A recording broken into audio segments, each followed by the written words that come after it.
तो भाई हमने लास्ट क्लास में फ्रूट्स पढ़ा था टॉपिक, ठीक है। लास्ट टॉपिक क्या पढ़ा था हमने? फ्रूट्स पढ़ा था। और फ्रूट्स में ना हमने तीन तरीके के फ्रूट्स पढ़े थे। कौन कौन से? ट्रू फ्रूट्स, फॉल्स फ्रूट्स और पार्थिनोकार्पिक फ्रूट्स। याद आ रहा है? कौन कौन से फ्रूट्स पढ़े थे हमने? True fruits, false fruit, parthenocarpic fruit. तो ट्रू फ्रूट्स कौन से फ्रूट होते थे जो कहां से डेवलप करते थे? ओवरी से, उन्हें ट्रू फ्रूट्स कहते थे। फॉल्स फ्रूट कौन होते थे जो कहां से डेवलप करते थे? Other than ovary. जैसे कि थैलेमस से कौन डेवलप करता था? एप्पल, स्ट्रॉबेरी और कैश्यू, ठीक है। देन थर्ड कौन सा फ्रूट होता था? इन्हें कौन सा फ्रूट कहते थे? पिग फ्रूट, ठीक है। तो इसमें डेफिनेशन क्या होती थी? डेवलपमेंट ऑफ फ्रूट विदाउट, ठीक है। तुम बताओ सक्षम, क्या होती थी definition? Development of fruit without fertilisation. क्या होती थी Pranjal? Development of fruit without fertilisation is called parthenocarpic fruit. Same अगर मैं यहाँ पे इसी की जगह बोलूं development of seed without fertilisation, क्या बोला मैंने? Development of seed without fertilisation is called apomixis, is called apomixis. तो हेडिंग डालो एपोमिक्सिस। तो ये हो गया हमारा इस चैप्टर का लास्ट टॉपिक, ठीक है, एपोमिक्सिस। तो एपोमिक्सिस की डेफिनेशन क्या होती है?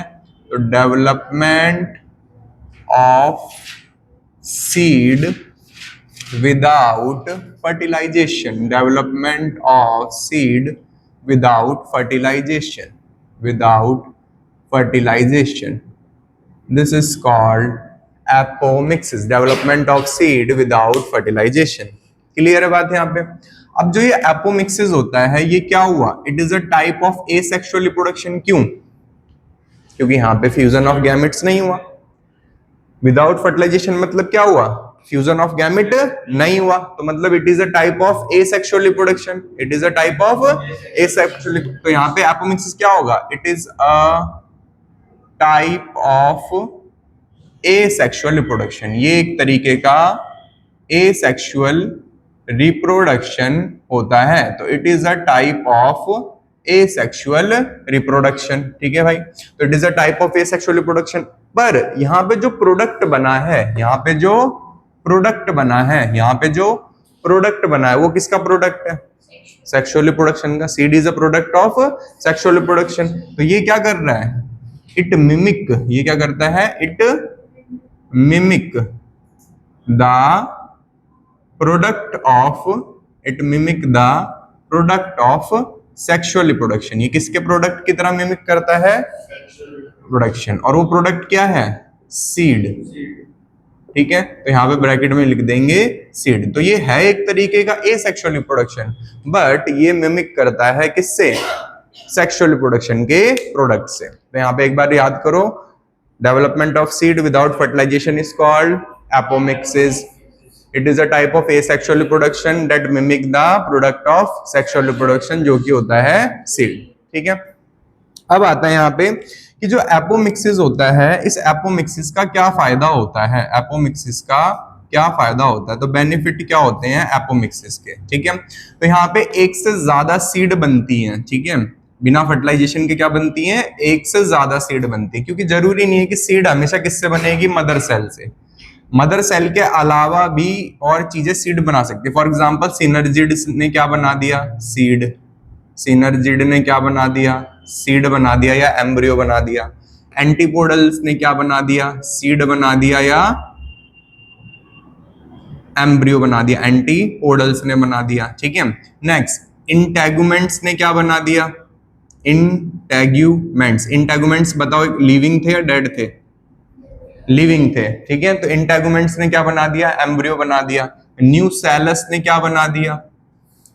न्यूसेलस ने क्या बना दिया? एम्ब्रियो बना दिया या सीड बना दिया, ठीक है। तो यहाँ पे जो डेवलपमेंट ऑफ सीड हो रही है बिना फर्टिलाइजेशन, वो किस किस चीज से हो सकती है? मदर सेल से, सिनर्जिड से, एंटीपोडल से, इंटेगुमेंट से और न्यूसेलस से। तो तीन तरीके से ये हो सकती है डेवलपमेंट, ठीक है। तो यहाँ पे बेनिफिट क्या होगा? Formation of more than one seed. पहला फायदा क्या होगा?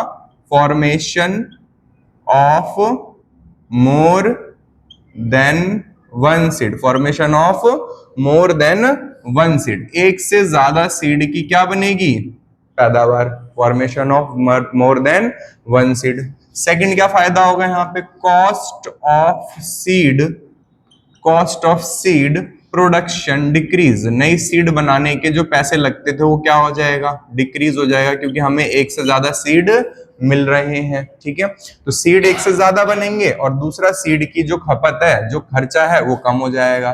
तीसरा कैरेक्टर क्या होगा कि यहाँ पे जो सीड है वो अपने पेरेंटल कैरेक्टर को बचाए रखेगा। तो फॉर एग्जांपल जो एपोमिक्सिस जिस पौधे में हुआ है, मान लो किसी आम के पेड़ में एपोमिक्सिस हुआ और वो आम जो था बहुत अच्छा था, बड़े बड़े आम होते थे और कैसे होते थे, बहुत ज्यादा मीठे होते थे, मतलब उनकी जो क्वालिटी जैसी होनी चाहिए थी वैसी होनी चाहिए थी, वैसे ही होते थे। अब एपोमिक्सिस में क्या है, जैसा कैरेक्टर पहले था वैसे क्या आएगा बाद में, क्यों, क्योंकि ये क्या होता है, एक एसेक्सुअल रिप्रोडक्शन। तो यहाँ पे थर्ड कैरेक्टर क्या आएगा, पेरेंटल कैरेक्टर क्या रहेंगे, प्रिजर्व, पेरेंटल कैरेक्टर क्या रहेंगे, प्रिजर्व रहेंगे। ठीक है, बिकॉज ये एक तरीके का कैसा आएगा, एसेक्सुअल रिप्रोडक्शन है। ठीक है, तो यहाँ पे इसका कारण क्या होगा, क्योंकि ये क्या आएगा, एक तरीके का एसेक्सुअल रिप्रोडक्शन। तो ये हमारे लिए फायदे की चीज है अगर इनका जो पेरेंट है जहां से ये बन रहे हैं वो भी अच्छे कैरेक्टर वाले हैं तो।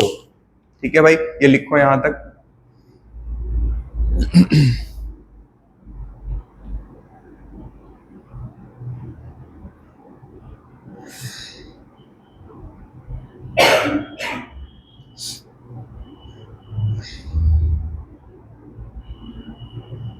तुम लोग नीचे से आए हो या बाहर से आए हो सब?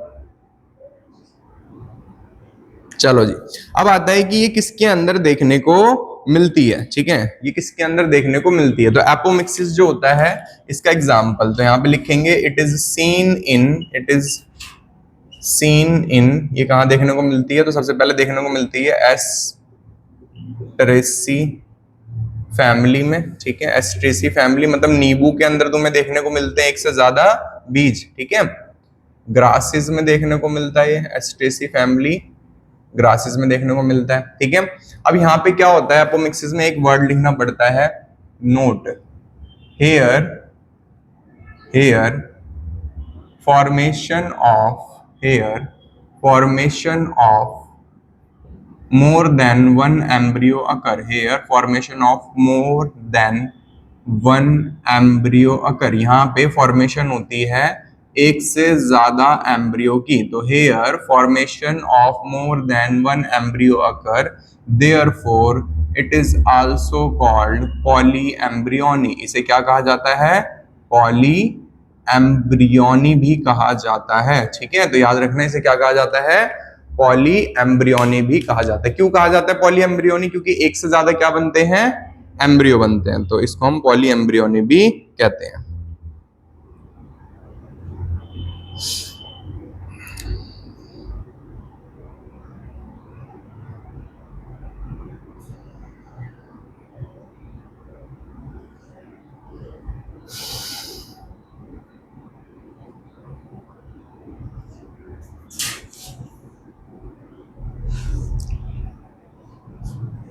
ठीक है भाई, तो एक बार दोबारा रिवाइज करा रहा हूँ, development of seed without fertilisation is called apomixis. ठीक है, it is a type of asexual reproduction that mimic the product of sexual reproduction, जो क्या होता है, सीड।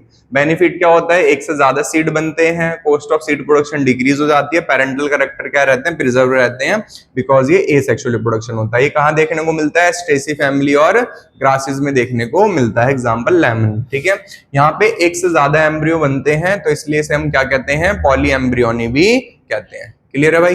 ठीक है, तो इसको इरेज कर दूं।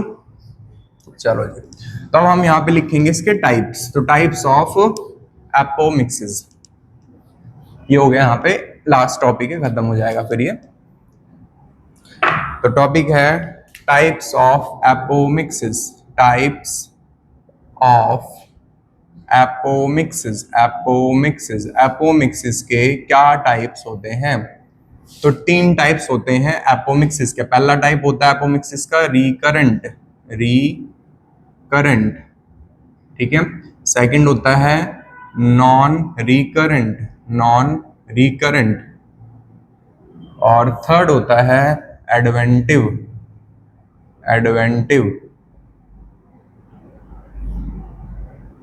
तो यहाँ पे जो एडवेंटिव होता है इसके बारे में सबसे ज्यादा क्वेश्चन आता है, पर याद तीनों रखने हैं, ठीक है। तो यहाँ पे 3 टाइप्स होते हैं, recurrent, non recurrent and adventive, ठीक है।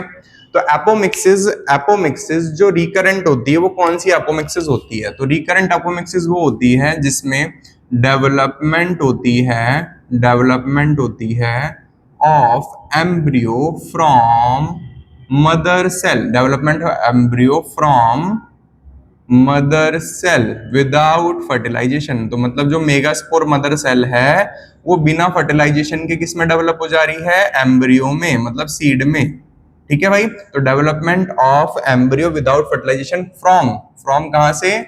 Mother cell, from mother cell. तो यहाँ पे मदर सेल कैसी होती है? डिप्लॉयड। कैसी होती है? डिप्लॉयड, ठीक है भाई। यहाँ पे क्या आएगा? यहाँ पे आएगा development of embryo from synergid and antipodals. कहां से होगा? From synergids and antipodals. तो सिनर्जिड्स कैसे होते हैं? हैप्लॉइड। एंटीपोडल्स भी कैसे होते हैं? हैप्लॉइड। दोनों कैसे होते हैं? हैप्लॉइड। यहाँ पे कैसा था? डिप्लॉइड था, ठीक है। तो यहाँ पे सिनर्जिड जो होता है जब इससे डेवलप होता है तो इसे कहते हैं इट इज कॉल्ड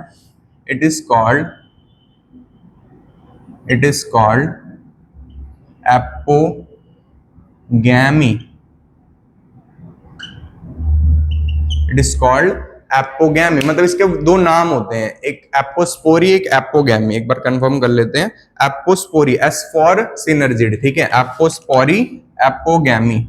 एपोस्पोरी ये आएगा नहीं एग्जाम में पर बता रहा हूं, एंट्रेंस में पूछ सकते हैं। And it is called apogamy, apospory and apogamy. तो apospory S for synergid, S for spory, apogamy for antipodals, ठीक है। तो जब एंटीपोडल से एम्ब्रियो बनेगा, development of embryo from synergids या एंटीपोडल्स, तो जब सिनर्जिड से बनेगा तो उसे एपोस्पोरी कहा जाएगा, जब एंटीपोडल से बनेगा तो उसे एपोगैमी कहा जाएगा। लास्ट आता है डेवलपमेंट ऑफ एम्ब्रियो। गैस करो किससे बन रहा होगा? अब मैंने लिखवाए थे ना अभी कुछ नाम। हाँ बोलो। Integuments from integuments and nucellus. ये एंट्रेंस में सबसे ज्यादा आता है, न्यूसेलस, ठीक है। तो सबसे ज्यादा अगर क्वेश्चन उठाएगा इसी से उठाता है, एडवेंटिव से, ठीक है। तो न्यूसेलस एंड इंटेगुमेंट्स किस में डेवलप हो गए? एम्ब्रियो में। तो इंटेगुमेंट्स एंड न्यूसेलस। ये हो गया यहाँ पे कंप्लीट चैप्टर, ठीक है। तो और कुछ रह गया हो तो एक बार मैं देख लेता हूँ, कोई पॉइंट रह गया हो तो। नहीं, हो गया। एपोमिक्सिस भी खत्म, पॉली एम्ब्रियोनी वर्ड बता दिया, एस्ट्रेसी फैमिली के बारे में बता दिया, फ्रूट्स के बारे में बता दिया। अब करेंगे हम क्वेश्चंस।